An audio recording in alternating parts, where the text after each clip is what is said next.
Bienvenidos, queridos hermanos y hermanas, queridos amigos, en el estudio de Departamento de Escuela Sabática en la Asociación General.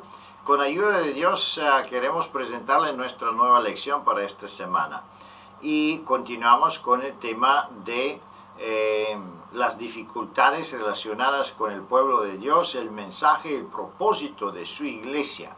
Y esta vez tenemos un título muy importante: el pueblo de Dios acusado y condenado. Estamos junto con nuestra querida hermana Raquel. Bienvenida, Raquel. Y queremos empezar con una oración en silencio. Acompáñanos, por favor.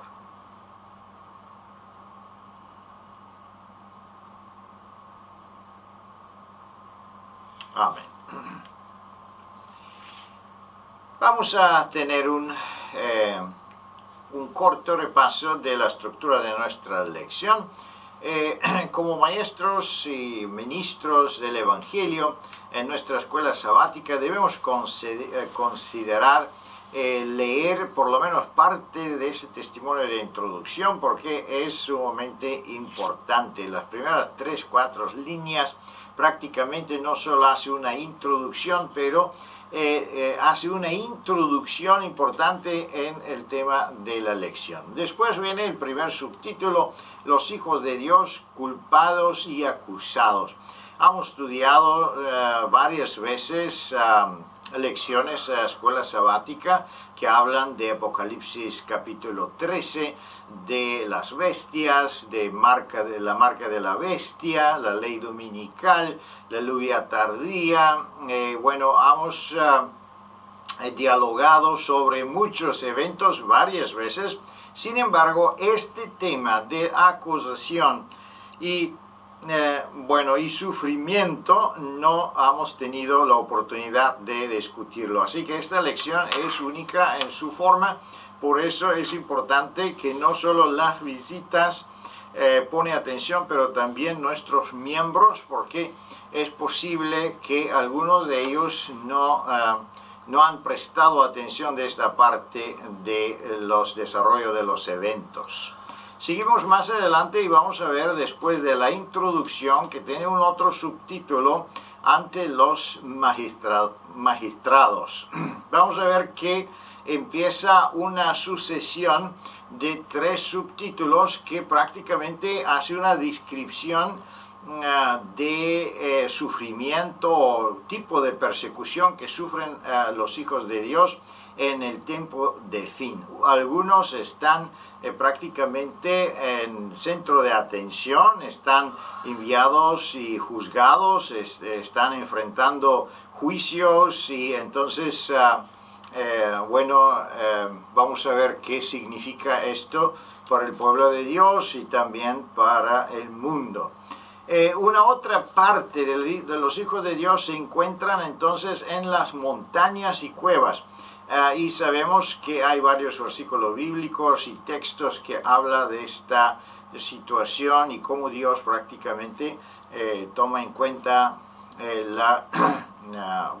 apoyo de los hijos de Dios en esas situaciones difíciles. Después viene otro subtítulo: en la prisión, donde se encuentra prácticamente una otra parte de los hijos de Dios.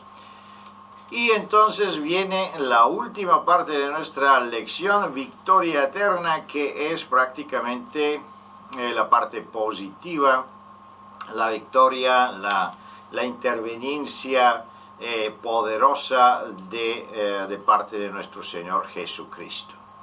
Es importante, como siempre, pero en esa lección especialmente, que quedemos con un buen tiempo para el fin de la lección, porque es importante que nuestra visita quede con una impresión positiva, porque tanta persecución y tanto dificultades puede asustar las personas si no saben, si no entienden el contexto de todo. Así que esta parte es sumamente importante presentarla en la iglesia. Vamos a ver, continuamos analizando cada pregunta por separado y usemos también a los comentarios de nuestra querida hermana. como sucedió con el profeta Elías en el tiempo del rey Acab. ¿De qué serán culpados los hijos de Dios? Podemos decir que, bueno, sabemos qué sucedió en el tiempo de Elías, pero ¿qué sucederá en el último tiempo? ¿Y por qué los hijos de Dios deben ser acusados? Normalmente los hijos de Dios no hacen nada mal, no hacemos nada mal a nadie, estamos guardando la ley de Dios. Sin embargo, vamos a ver que esa profecía va a venir en su cumplimiento. ¿De qué forma, Raquel? Primera de Reyes 18 nos presenta el encuentro de nuevo entre Elías, el profeta, y Acab, el rey. Y la manera en que Acab lo enfrenta: ¿eres tú el que turbas a Israel? Esta pregunta es muy significativa dentro del contexto de la lección, porque esa turbación o inserción de confusión por parte de una minoría hacia un grupo mayoritario será uno de los argumentos que se arguirán en contra de los fieles. Es decir, ellos perturban, ellos traen confusión, ellos no se adaptan a esa nueva reglamentación y sentido comunitario global de una religión y un día de adoración falso. Por lo tanto, el resto de la sociedad lo interpreta como un acto de turbación, de lo que se sale de la generalidad implica intolerancia y dificultad. Pero Elías es muy concreto y tajante en su respuesta y dice: yo no he turbado a Israel, sino tú y la casa de tu padre, dejando los mandamientos de Jehová y siguiendo a los Baales. Y este es el elemento que perturba a la mayoría, y es que los fieles en el último tiempo ensalzan la adoración al verdadero Dios y la observancia estricta de sus regulaciones expresados en los mandamientos de Dios, y rechazan cualquier otro tipo de religión, forma de adoración o mandamientos o regulaciones humanas. De nuevo, aquí nos damos cuenta que la turbación es producida por la mayoría, y los únicos que están claros y tienen una comprensión diáfana de la verdad son los pocos, pero la mayoría acusa a la minoría de lo que ellos mismos son culpables. Muchas gracias, Raquel. Prácticamente en la historia de Israel, no solo en el Antiguo, pero también en el Nuevo Testamento, siempre ha sufrido persecución, y de una manera muy parecida. Por ejemplo, aquí tenemos el ejemplo de Elías, pero también teníamos la lección donde se hablaba de Esther, y ahí también fueron acusados los hijos de Dios injustamente. Tenemos también una persecución en el tiempo del emperador Nero, donde fueron perseguidos los cristianos, otra vez acusados injustamente que ellos son culpables de los incendios en Roma. Siempre se repite la historia, así como dice Salomón, que no hay nada nuevo bajo el sol, y lo mismo va a suceder otra vez. Así que tenemos, si nosotros nos fijamos un poco más en la historia y vemos cómo sucedieron esas persecuciones de una manera muy semejante, esperemos que sucederán también en el futuro. Es interesante también considerar el contexto de cómo sucederán las cosas. ¿Por qué? Porque vamos a ver que el mundo sufrirá graves problemas. El petróleo se acaba, el agua potable está contaminada y está también muy escaso. En muchos países tienen problemas graves y falta de agua. Hay una pobreza que se está aumentando y aumentando casi todos los días. Se aumenta, por ejemplo, los robots como mano de obra y la gente queda sin trabajo, que significa que no tienen salario y otra vez entran en la pobreza. Así que se acumulan un montón de situaciones, un montón de piezas que forman un contexto extremadamente difícil en el fin del tiempo. Entonces aparece el pueblo de Dios diciendo que, bueno, todo eso no debía suceder si nosotros guardamos la ley de Dios y tenemos el respeto y tenemos la fe de Jesús. Entonces es como Raquel también mencionó, la respuesta es que no, que el pueblo de Dios es culpable para todas esas desgracias naturales, sociales, raciales, revoluciones y todo además que nos podemos imaginar que puede suceder en esos días del fin. Vamos a ver la segunda pregunta. ¿Quiénes acusarán a los hijos de Dios? ¿Qué podemos contestar en esa pregunta, Raquel? Las dos citas se complementan a sí mismas y nos confirman dos grandes grupos humanos que van a distanciarse de los fieles.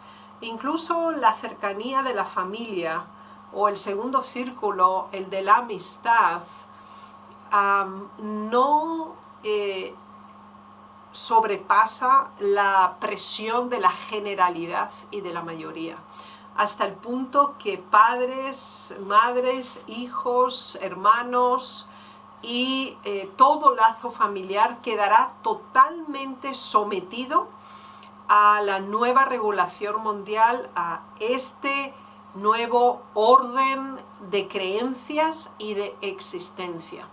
Por lo tanto, esta traición, esta denuncia y entrega a las autoridades por aquellos que son los más allegados a los fieles, producirá un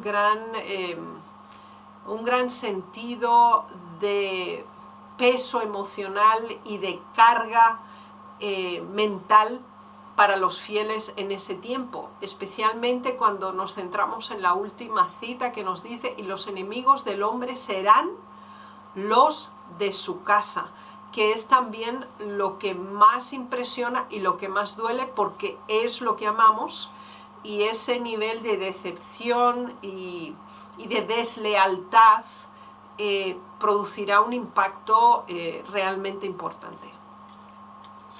Muchas gracias, Raquel. Prácticamente la persecución interna es más dolorosa, más problemática y más difícil que la persecución externa, que obviamente uno espera que hay enemigos afuera, gente desconocida, gobierno, policía, quien sea, pero aquí estamos hablando de los conocidos, de los más cercanos, como también se mencionó. Y aquí tenemos el testimonio en Maranata, que dice, y también el otro de Profetas y Reyes, que dice que los fieles prácticamente en el último tiempo no pueden confiar a nadie. Los amigos, las amistades, los vecinos, los familiares no van a traicionar. ¿De qué forma?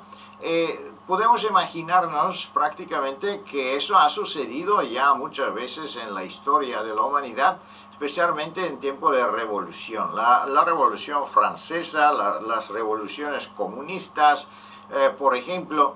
Entonces, ¿qué sucedía? Que la gente denunciaba a sus amigos, denunciaba a sus vecinos por un celo, por querer pertenecer a este movimiento nuevo, este partido, esta idea, y prácticamente pensando que están haciendo lo correcto. ¿En qué sentido eso podía aparecer razonable? Porque la ley dominical, la persecución y todo lo demás va a ser bien justificado por la parte del gobierno. ¿De qué forma? bueno, se va a aclarar que todos esos pasos son sumamente importantes para vencer, por ejemplo, la criminalidad, para vencer las guerras. Hay que remover todas las diferencias, hay que unirnos, las religiones deben unirse juntos, y muchas buenas razones para este orden mundial. Entonces, vamos a encontrar muchas personas convencidas que eso es la única solución de la sobrevivencia de la humanidad. Entonces, todos que no cuadran con esta idea, que no apoyan esas ideas, aparecen fanáticos, aparecen como locos, como personas inútiles para la sociedad, y en esa situación tan problemática. Entonces, sí, claro, cada uno quiere tomar distancia, quiere distanciarse de los problemáticos. Así fue con los judíos también en Alemania, cuando fue la persecución. Todos que fueron casados con judíos se divorciaron para guardar su vida. Todo que tenían amigos y amistades, colegas, se distanciaron. Claro, con pocas excepciones, gente que tenían honor y convicción sí quedaron fiel de sus ideas. Y en la misma forma también vamos a ver que en el último tiempo vamos a ver personas de altos rangos del gobierno que sí van a tomar posición en favor de la verdad. Pero eso vamos a ver más adelante en la lección.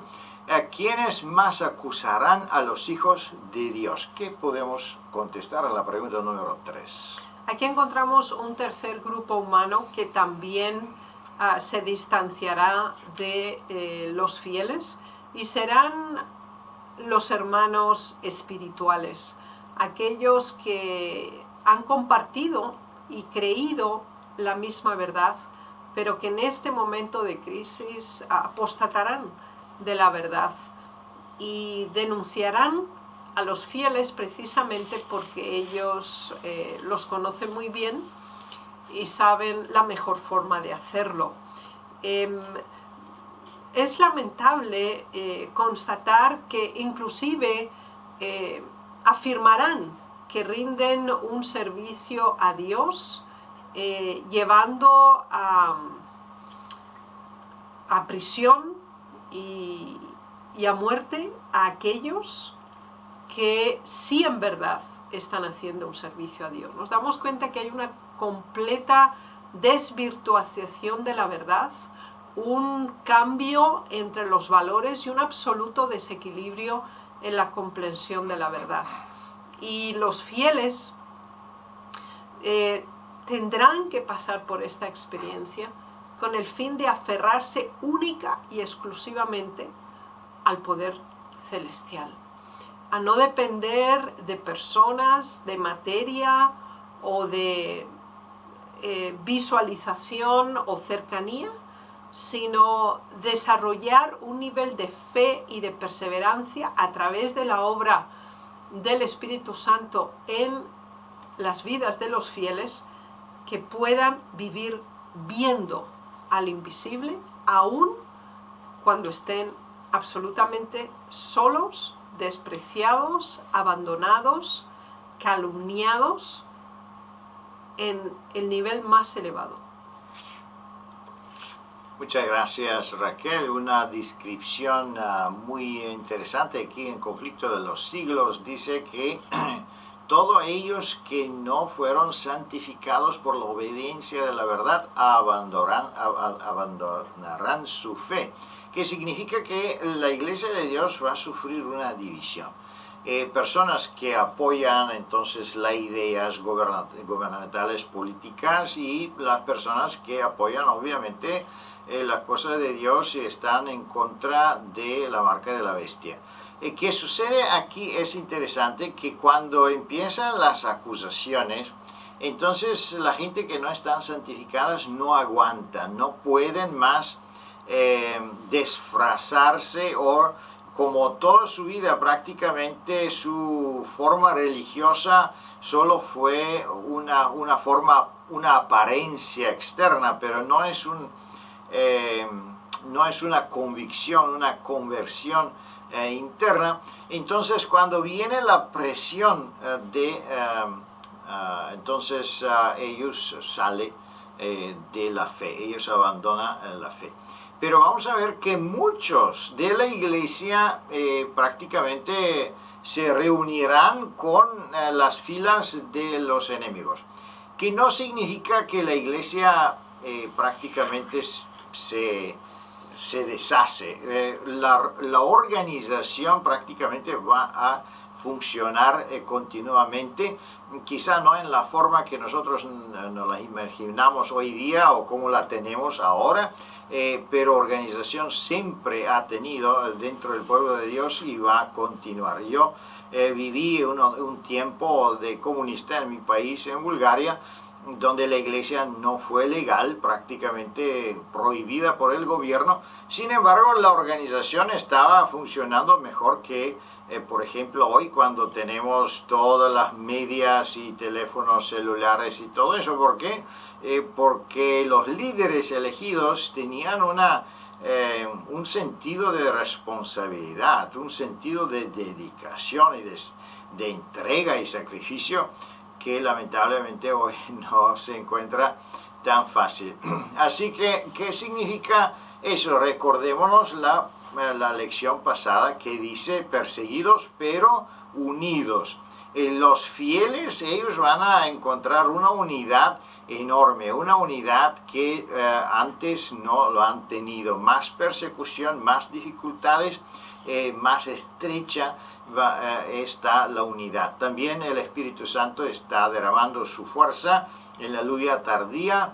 Entonces, con más razón, los fieles reciben ese Espíritu Santo, reciben la guía del Espíritu Santo y están unidos espiritualmente más que nunca. Así que no debemos, vamos a decir, llevarnos por algunas descripciones de confusión y de eso, porque eso también existirá. Pero dentro del pueblo de Dios, dentro de los fieles, nunca desaparecerá prácticamente este sentido de lealtad, amistad, hermandad propia. Vamos a seguir adelante en la pregunta número 4 y vamos a ver quién está al lado de los hijos de Dios cuando sean traídos ante las autoridades. ¿Qué podemos contestar en esta situación tan especial? ¿Qué ayuda o de qué forma pueden recibir ayuda esas personas? Las preguntas anteriores nos hablaban del completo abandono humano, el soporte filial, amistoso o fraternal no está a disposición, además de contar con el dolor profundo que estas traiciones conllevan.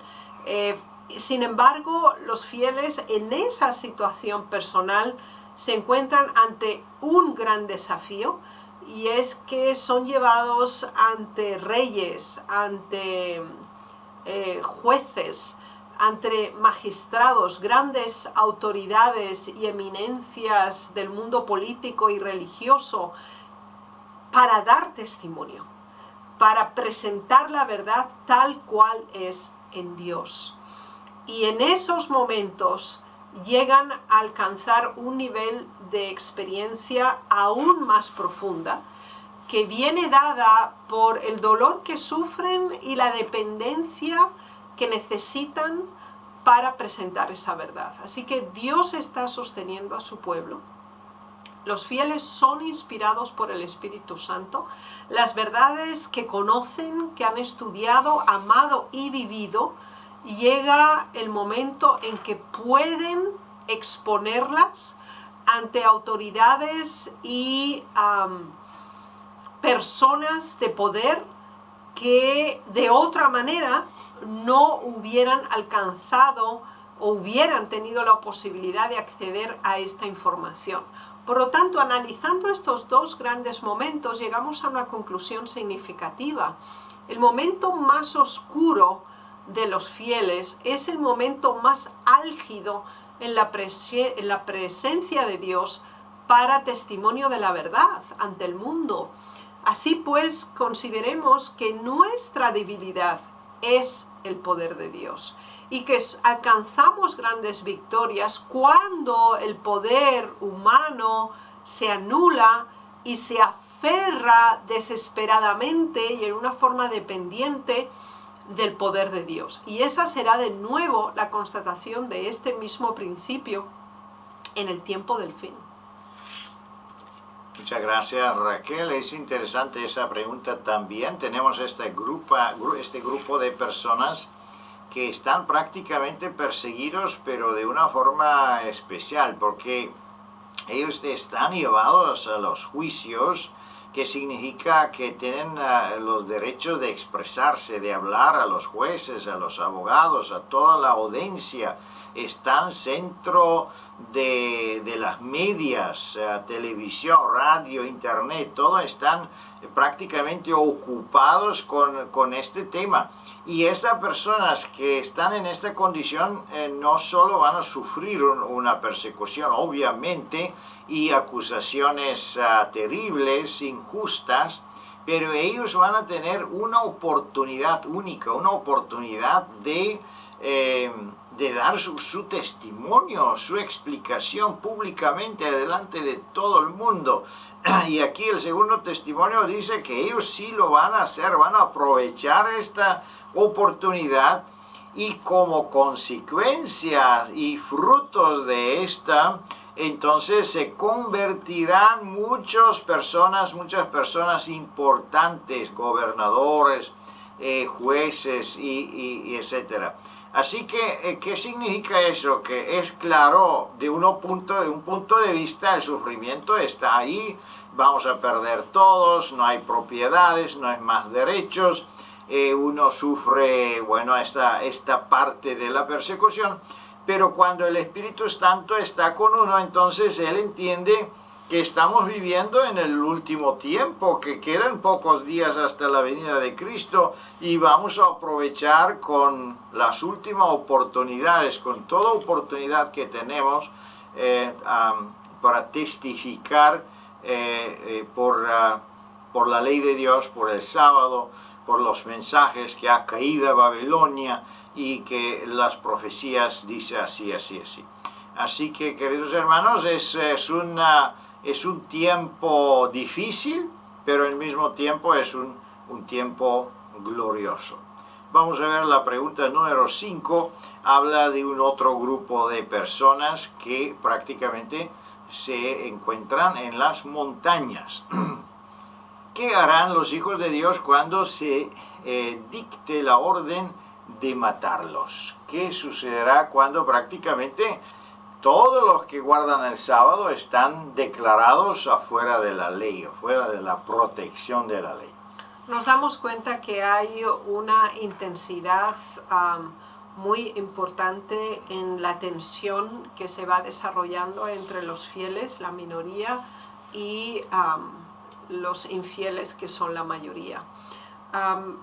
Primero se produce una imposición por ley, después se produce una regulación restrictiva, después se produce también acusaciones, después se producen arrestos, testimonios, juicios, pero se llega también al momento de la pronunciación de sentencias para todos aquellos que no se sometan, se ajusten a este nuevo orden mundial. Y en esa circunstancia donde no se cuenta con apoyo humano, no se cuenta con ninguna defensa personal y se está a merced, por lo menos esa es la imagen que se produce, del mal y de estas multitudes furiosas, el pueblo de Dios solo puede mirar al cielo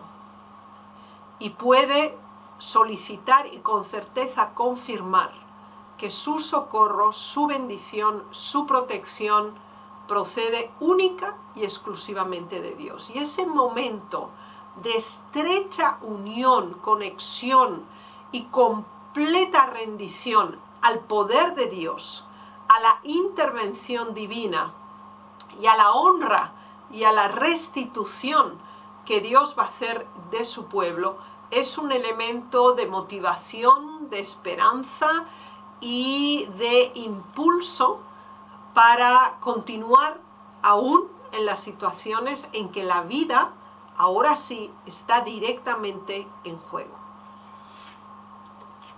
Muchas gracias, Raquel. Es interesante, aquí el último testimonio dice algo muy interesante.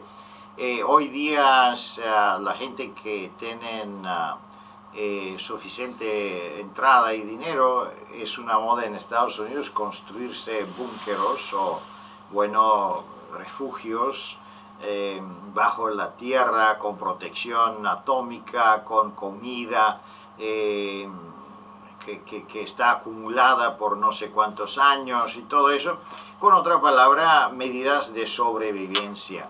Pero en ese testimonio dice que Dios ya tiene preparado en las montañas para sus personas, para su gente, las cuevas, los lugares donde Él lo va a ubicar. Eso es increíblemente interesante. La hermana White también dice que no tiene ningún sentido de hacer ese tipo de preparativos, porque primero que no sabemos cómo y cuándo va a suceder bueno, los eventos de que estamos hablando, y el otro es cuando tenemos acumulados comida y bienes en un lugar, eso es un sujeto de robo y de atracción de criminalidad que puede costar hasta nuestra vida.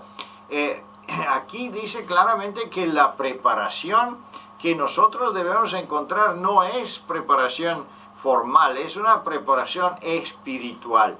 Si nosotros tenemos la preparación espiritual, entonces Dios se encargará por todos otros y Él dirigirá a sus hijos en las cuevas y esos los lugares donde Él lo tiene preparado. Y tenemos más promesas todavía. Dice la palabra de Dios que pan y agua no faltarán para sus hijos. También dice la palabra de Dios que nunca las tentaciones van a sobrepasar nuestra posibilidad de resistirlas. Así que Dios ha tomado medidas de protección a sus hijos, y ellos que viven en ese tiempo sí van a testificar una interveniencia divina milagrosa diariamente, y va a ser un tiempo glorioso también, donde todos pueden testificar el poder de Dios y cómo Dios está protegiendo sus hijos. Pero en lo mismo tiempo encontramos un otro grupo de personas que no podían escapar en las montañas y no están en las cuevas, en la naturaleza, pero están en una prisión. ¿Qué sucede con esas personas?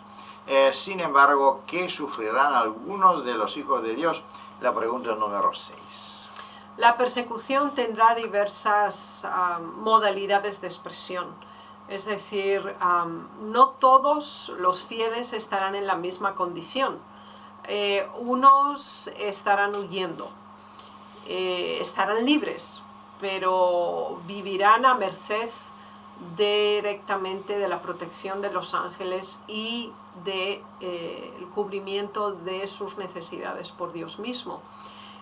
Otro grupo de fieles estará en la cárcel, estarán en prisión, y en una forma indefinida prácticamente se olvidarán de su existencia, y también los ángeles los acompañarán y suplirán su hambre y su sed. Tendremos también otro grupo de fieles que estará tratado como esclavos, serán forzados a trabajos. Todos ellos, los fieles, están exentos de cualquier derecho civil, humano, y a merced de cualquiera que pueda destruirlos. Tenemos así pues otro grupo más que el Espíritu de Profecía nos habla, que estarán exiliados, vivirán en lugares muy lejanos, abandonados y en condiciones de absoluto aislamiento. Por lo tanto, tal como nos dice la palabra, unos serán torturados también, otros, como se ha dicho, estarán encarcelados o en prisión. Sin embargo, lo que tienen en común todos los fieles en todos los lugares del mundo, indistintamente de las circunstancias en las que se encuentren, es la fidelidad indivisa a Dios, a su palabra. A pesar de las circunstancias, en contra de la mayoría, y esta es la victoria que solo Dios puede alcanzar a través de sus fieles. Muchas gracias, Raquel. Es impresionante este testimonio donde dice, pero muchos serán humanos de todas las naciones, de todas clases, grandes y pequeños, ricos y pobres, negros y blancos, serán arrojados de la más injusta y cruel servidumbre. ¿Qué significa eso? Que prácticamente si algunos años antes, en el tiempo de la Segunda Guerra Mundial, todavía quedaban algunos países neutrales donde la gente podía tener un socorro, un lugar neutral, aquí no vamos a tener este privilegio. Es un orden mundial donde abarca prácticamente todos los países, todas las religiones, y que eso significa que de todas las naciones la gente que toma posición de la verdad van a sufrir. Aquí tenemos también diferentes clases, los ricos y los pobres, que significa que nada puede salvarnos, ni riqueza, ni posición en el gobierno, ni posición intelectual, ni educación, ni cualquier otra cosa. Que significa que el único socorro que los hijos de Dios tienen es en Dios, en fe en Él. La única esperanza que tenemos es bajo su protección. Por eso es sumamente importante no confiar de cualquier otra autoridad, de cualquier otras cosas que puede ayudarnos posiblemente en ese tiempo difícil de persecución. La única prácticamente ayuda, el único socorro que podemos obtener es por parte de Dios, una forma sobrenatural que puede prácticamente en esta dictadura mundial tener un asesoramiento sobrenatural de parte de los ángeles, de parte de sus Espíritus Santo. Y obviamente si tenemos Dios con nosotros, ¿quién está contra nosotros? Dios es el sobrepoderoso, Él es el Rey del universo, Él es el Creador del universo, así que no pueden, también la mayoría de los apóstatas aquí en la tierra no puede hacer nada contra los hijos de Dios. Por eso el único que lo esperan a los hijos de Dios, los fieles, es la victoria. ¿Qué visión del apóstol Juan dará esperanza, perseverancia y valor a los hijos de Dios que guardan sus mandamientos y la fe de Jesús? ¿Qué podemos decir, Raquel, como un cierre de esta linda lección? En los tiempos finales, que será el momento más oscuro de la historia de la humanidad, concluye con el momento más álgido, más impresionante y más brillante de la historia de la humanidad. Es la segunda venida de Cristo, el rescate de los fieles y la honra que el Señor da a los fieles, porque a través de Él se ha obtenido la victoria. La victoria sobre la bestia, su imagen, su marca y su número. Así que es una victoria cuádruple. Veamos cuán importante es que se ha vencido a las religiones apóstatas. Se ha vencido el poder papal, se ha vencido la doctrina equivocada y se ha revelado ante todo el universo que la verdad ejemplificada en Dios mismo, expresada en su carácter a través de los 10 mandamientos, es la norma justa, buena, santa y perfecta. Y Dios lo ha conseguido hacer a través de sus hijos fieles. Tras la oscuridad más profunda se espera el sol más brillante. Por lo tanto, este será un elemento de gozo, de una esperanza que se proyecta hacia una excelsa victoria con el poder de Dios. Amén, es muy importante esta parte de la lección. Entendemos que prácticamente espera una victoria enorme, no solo una victoria en esta tierra, pero prácticamente una victoria de vida eterna. No nos olvidemos que esta situación prácticamente está repetida varias veces en la Sagrada Escritura. En la sermón del monte, Jesús dice claramente en las bienaventuranzas, dice: bienaventurados son ellos que están acusados falsamente por mi nombre. ¿Qué significa? Que no solo en el fin del mundo, pero prácticamente en todos los tiempos los fieles han sufrido poco o más en una intensidad pequeña o más grande, pero han sufrido acusaciones semejantes. Así que el único que queda es participar también en la bienaventuranza. Y debemos siempre recordarnos que más sufrimiento prácticamente sufrimos en esa tierra, más grande es la recompensa. Recordémonos que cuando hermana White regresaba de sus visiones, siempre exclamaba diciendo: ¡ay, qué oscuro, qué oscuridad y todo eso! Y qué barato prácticamente podemos obtener la vida eterna. Nuestro sufrimiento en esa tierra va a ser algo insignificante comparado con la recompensa tan grande que Dios está preparado para sus hijos. Por eso, ten ánimo, queridos hermanos y hermanas, disfruta esa lección de escuela sabática y con ayuda de Dios nos vemos durante la próxima semana. Amén.